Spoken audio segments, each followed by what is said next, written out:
Let's start with Texas, Ohio State. I don't know why I feel like this game was one that like people were a little bit more excited to watch, but I do kind of feel like that. Even though both were great games, incredible games. What do you think worked well for Texas? I mean, obviously up until the end. I thought both Texas played really good defensively, and that's a product of the type of defense they played. Like Tennessee plays a lot of man, and Oregon plays a lot of man, and nobody could match up with Ohio State's wide receivers. And Tennessee just kind of by default playing a lot of too high zone was a huge Texas was a huge help to them. Yeah.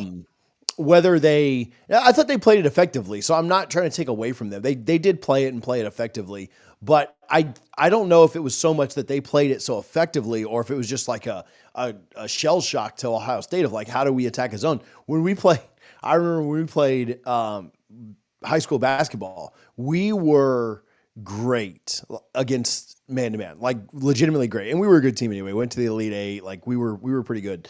When a team would play a zone, we were absolutely terrible. And so I wonder if it was more of like, because man is so easy and predictable. You know where people are going to be. You Right. know where, You know what your zone responsibility is. Yeah. yeah, zone is much different. It's easier to scheme against a man in both basketball and football. And zone is much more about finding the pockets, right? Sure. Again, in both sports. And so finding what's open and trying to like find the soft spots in the zone. And then not only do you have to find the soft spots in the zone, you have to hit it there. And so yeah, I thought that was what made Texas so effective defensively was, and they played it well. I'm not trying to take away from them. Their defensive line was pretty good second half too. I thought they played well defensively, and that was the only way they were going to win was to keep Ohio State down. Now they didn't win, but keeping Right. the score a little lower was the path. Yeah. Yeah. So, I think there's been a lot of headlines since the game has come out. A million people have tweeted about it, or I don't even know. What do you call a tweet now that it's X? But uh, regardless, have talked about how Ohio State's opponents are essentially penalized a lot, and Ohio State isn't, and whatever. But Ohio State had too many penalties in this game, and it killed some drives for them. Yeah, again, people that are maybe Texas fans are going to say, "Oh, he's not giving Texas any credit." Texas played really, really well. I thought there were at least 4 drives where Ohio State shot themselves in the foot on penalties and drops. There was one where Emeka Buka dropped a third down pass where he was a step and a half ahead of the defender, and then there were like 3 drives that were stopped because of penalties, holdings that. A first down had happened and a holding happened, and you went from 1st and 10 to second and 20 or, hands to the face and it would back it up to like 3rd and 15 or just whatever, right? Like there were 3 drives that one was the 15-yard penalty Yeah. where the guy kind of like peeled the defender off. I kind of thought that was ticky tack for what it's worth. Just like I also thought the pointing downfield by Texas when the guy got the big first down was ticky tack. If you really go back and listen to it, like the guy's making the hit as the whistle happened. So anyway, some of them were kind of ticky tack, and there were too many penalties called in the game in general. But I thought Ohio State did pretty good job of stopping themselves through most of the game too. Did they do a good job of stopping Jeremiah Smith, or do you think that Ohio State just decided that they knew that that was going to be somebody who was going to be widely guarded and go elsewhere, or what? Yeah, I think they did. But the problem is it's kind of pick your poison. You saw Mhm. Emeka Ibuka and Trey at the on the first drive both just absolutely eat it up and be wide open all night. And so I thought that it was kind of like, okay, well, you want to take away.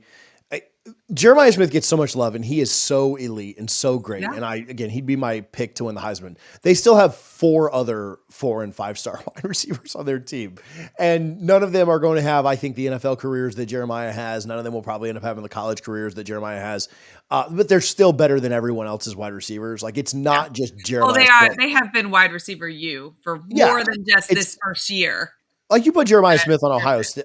You put Jeremiah Smith on like Florida, yeah, Florida State. It is. We put all 4 guys on there, and everyone else is all the other wide receivers stink, right? Like they're just not even. It's not the same, right? Ohio Yeah. State's wide receivers are still that much better, and so yeah, I mean they went out and yeah, so they did a good job limiting him, not letting him beat you, but then the other wide receivers still got off, and so I don't know, pick your poison. Texas didn't. do a good job running the ball, which that was something I think that we talked about in our preview that we felt like they really were going to need to establish the run. You mentioned at the beginning of this video as well that limiting the overall number of points scored was probably something that Texas was looking to do because they aren't necessarily equipped to get into a shootout with Ohio State, but they didn't do a great job establishing the run. Not at all. And I still think they moved the ball effectively enough. I mean, shoot, they gave up 21 points defensively. No, the strip sack, makes it 28 total, but they gave up 21 points, and then they were in position to score 21 points too, right? They were 2 yards Yeah. away. So I don't know. It could have helped though. Like if they'd have Yeah. run the ball a little bit more effectively, even if they'd have scored down there on the 2 yard line, they're leaving Ohio State with 2 minutes to go, and Ohio State probably goes down and scores. So running the ball would have helped their cause for sure. I still think that I don't know that it changes the outcome, but it might have. If you run the ball a little bit more effectively in the first half and you do go to the half, maybe you go up 14-7 instead of Yeah. being down. So I don't know. I think it could have helped. I don't know that it changed the outcome, but it was one of our keys to the game, and they didn't run the ball very well. What about that toss play on the goal line by Texas versus, a fourth down draw play or something? Yeah, this is where I thought this was right before that. Could you imagine Gator fans if Billy Napier made these calls? Oh my gosh. I mean, yeah, or any fan base. Everybody Well, gets pissed at this, I mean, I know, Texas but fans are. Florida has been a hot to trot about their OC also being their head coach and situational play calling, and this felt very close to home for me. Yeah, it didn't. If it works, we're not having this Yeah, conversation. Like obviously if guys make blocks, it goes for a touchdown, right? So I don't know. I don't love it though, because you've got Arch Manning and you've been doing that all year, and I understand you want to be a little bit different, but yeah, I thought it was dumb. Right before that, this is the difference in coaching to me, and kind of what won the game. There was a 4th and 1 that 4th and 1, 4th and 2 that Ohio State had, and I don't yeah, know if you saw the clip on Twitter of Tebow calling this, but on the Pat McAfee, the ESPN2 broadcast, Tebow says, they haven't run that quarterback draw all game. They love to run that quarterback draw in big moments, and wouldn't be surprised if that happens here. Obviously, if you watch Romo or Brady, like these guys that played at an elite level can yeah. usually tell you like what Tell play you, is about to happen, uh-huh. and that's exactly what they did on a 4th and 2. They could have kicked the field goal. They ended up getting the first down. They ran the draw play. Would have gone for potentially a touchdown if he didn't trip up on his own feet, Will Yeah, Howard, and so they ran kind of an aggressive inside between the tackles run.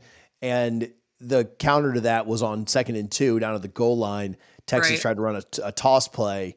And to me, those were the biggest 2 plays of the game. Like that Yeah, 4th down, being able to use more clock, getting a touchdown instead of a field goal, and then the toss play because you couldn't go right at the other team. To me, right. like the 2 plays are mirror images of each other in the wrong direction, unfortunately. And they were the 2 plays of the game, and kind of spoke to, oh, well, that's why that team won and that team lost. Yeah, and then of course, obviously, this ends with a strip sack. Ewers just gets just blown up by Sawyer, who then recovers, scores for a touchdown. Kind of cool moment there because Sawyer and Ewers were roommates when Ewers was at Ohio State. I did think that that was, you know, kind of a cool, this is a small world moment. Really excited to watch him. He is a senior. He is from Ohio, put in his time on the bench. And I don't know. I love those feel good stories about college football with guys that stuck around, paid their dues, and then you get to see in real time it pay off. And that's exactly what that was. I know Texas fans aren't pumped that Ewers kind of smiled with Sawyer afterwards, but like that's his guy who just got him. I think you can throw him a smile right before you go into the locker room and mourn with your team or whatever. But kind of a cool moment there. Yeah, no, it was. And I mean, anytime a defensive touchdown happens, obviously it's massive. But yeah, we talked about this. We talked about turnovers and being in crucial moments. And, Will Howard had some big turnovers too. Yeah, But both of his turnovers, Texas had to drive the ball. This is a turnover yeah, that, resulted directly in 7 points. And I don't really put it on Ewers. Like, the left tackle just absolutely got yeah. demolished on this Blown play. up. And so it's not really Ewers' fault. He said he thought he could get the play off. But yeah, I mean, obviously once that happens, it's over. And I thought on the night, I mean, to kind of wrap up this one, I thought Texas was good and better than I thought they even played probably better than I expected. But Ohio State was just that much better. With Yeah. Ohio State's penalties, they were losing the turnover battle until that, kind of garbage time interception at the very end by Ewers that didn't really matter. I Yeah. still thought with everything else, Texas threw everything they had at them, and Ohio State was just the better team. Yeah. And Texas could have scored down there instead of having the strip sack fumble touchdown. And I still probably would have thought that Ohio State was either going to win in overtime or they were just going to go down and kick a field goal to finish it off Yeah. anyway. And so, yeah, hats off to Texas for fighting. But Yeah. yeah, Ohio State they didn't look like it really, but they were the better, they didn't look like they had looked to start the playoffs, but they were still so much the better team. Yeah, they were. They were the better team. Thanks so much for watching this clip from our live show of a peek inside SEC football. If you enjoyed this content and would like to support, we'd love to have you subscribe. We are live every Sunday evening, and we'll be back for another episode soon.